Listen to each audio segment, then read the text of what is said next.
What discontinued food do you wish was brought back? Pre-2010 Spree created a Valentine's candy heart for one single Valentine's Day. I have never been able to find the Spree candied hearts on any website.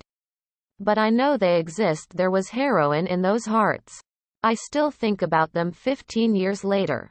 If someone could contact Spree for me and tell them that I will pay obscene amounts of money for 2 bags of those Spree candied hearts. Please. Please, they were so good. Please. My family actually has a running joke when it comes to me and discontinued foods. It seems whenever I start to like something it goes away.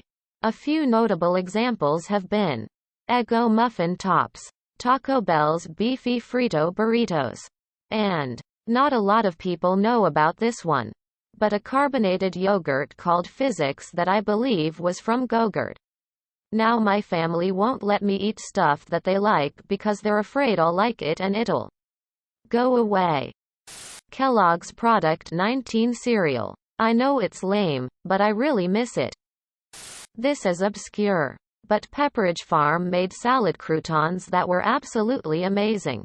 Perfectly flavored. Perfectly crunchy. Nothing else compares. Butterfinger BBs with the Simpsons characters on the package. Maybe this was a dream. But I remember Philadelphia Cream Cheese made single-size cheesecakes that I would always see at convenience stores. I finally got the courage to ask my grandma to buy me one and it was my first cheesecake experience. So delicious. What is a thing that a lot of movies do that you absolutely hate? That every shitty movie nowadays is set up as the first part of a possible trilogy, making it non-committal and vague as a result. Male-led and female-led with no chemistry end up together, just because. Over-explain the plot. Like a recap so you are not confused. Usually accompanied by flashbacks you just saw, live, minutes ago. In rom-coms, the two love interests are usually bad for each other.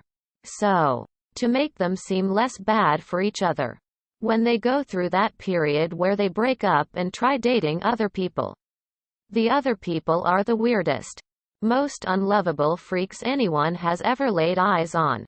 Men are instantly abusive. Women behave like spoiled children. It's the stupidest trope. I always notice unrealistic dialogue as exposition. Hello, my sister-in-law that I've known for the last 10 years after our stepfather died on Valentine's Day. How are you? Oh, I'm fine ever since your brother gave me that jewelry for my 10th anniversary that used to belong to your grandma that she got during World War II. It sure is a cloudy day. When someone in the movie is using a computer, it makes all of these cheesy, beep, boop, blip, noises. What illegal thing do you do on a regular basis?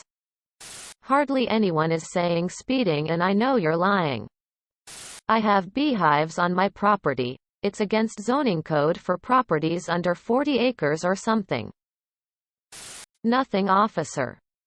Pretend my jury summons didn't arrive. Musical note, yo ho, a pirate's life for me. Musical note. Not sure if it's apocryphal, but I've read of a student in UK, I think, who demanded that he be provided mutton and ale during the exams, citing an obscure university bylaw from centuries ago. The professors compromised and gave him a burger and Coke. After the exams, he was fined for not wearing his ceremonial sword to the exam. Dads of Reddit.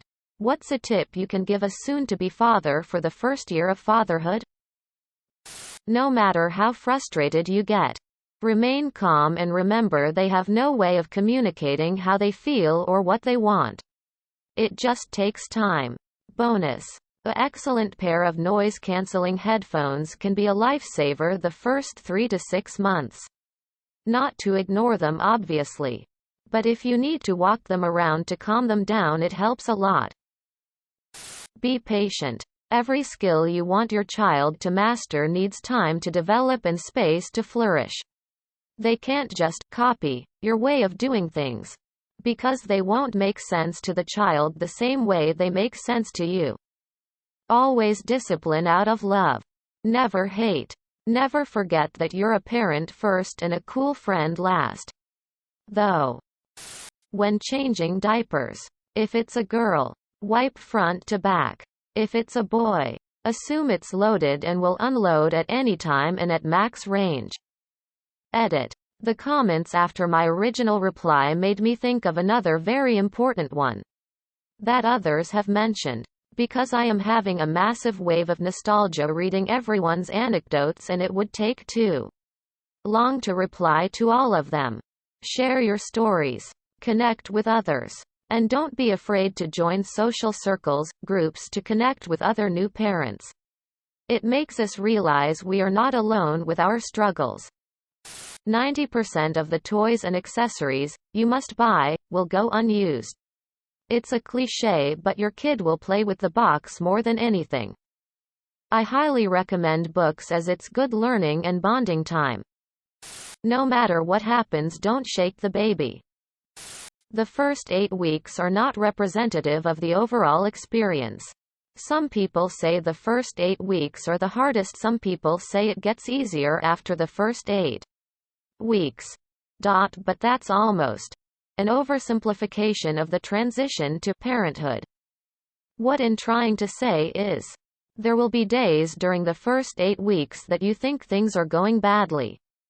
Don't despair in those sleep-deprived emotional moments. You've got this. Adults of Reddit. How did you cope with the fact that your high school life is over? The worst part was the disappearance of summers off. Exclamation mark. Exclamation mark. Exclamation mark. Exclamation mark. I went back for 37 more years as a teacher. By the time that ended, I was ready to retire. So it wasn't very traumatic at all. Although it was kind of sad on that final day. Getting up from my desk. Walking to the classroom door. Taking one last look. Turning out the lights. Closing and locking the door. And walking to the office to turn in my keys. I loved my career. And I can only wish that everyone who reads this ends up loving theirs as much as I did. Since I never scored 4 touchdowns in a single game at Polk High, I was ready to move on. I admit I didn't make the transition to college easily at first. In high school I was lucky to be a dork, but a kind of friends with everyone dork. I was a really good musician and was kinda known for that. And I felt special. But then I went to college for music. And I was now suddenly with a zillion people who were all the me's of their high school.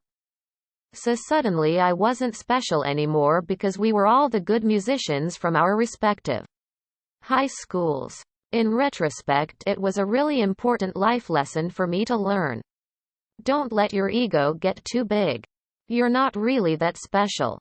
But it stung at the time. But I'm a really old fart now. And now I just remember high school very fondly.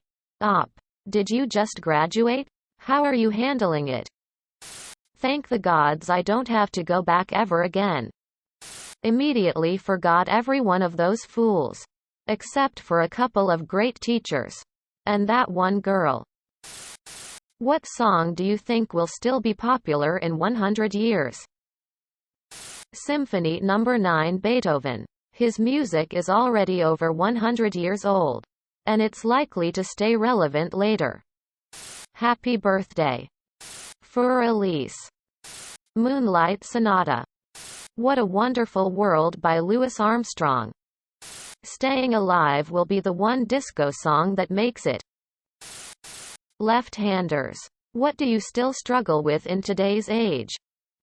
Most power tools are much more dangerous to use left-handed because you have to awkwardly fumble around to reach safety and power switches.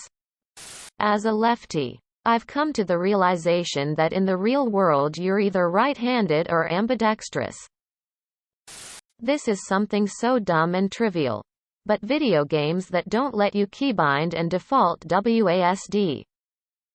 Brooms, mops. If you use a broom or mop, which is screwed onto a handle and brush with it left-handed, so the pressure is on the wrong side, it gradually unscrews as you use it and the broom head falls off. It's really annoying, but I try to cope with it by cleaning as little as possible. You can't see the awesome design on my mug's sad face. That most of us have done things we prefer to do right-handed. And sometimes it takes years for us to figure out which is better for us. Subscribe, my brothers.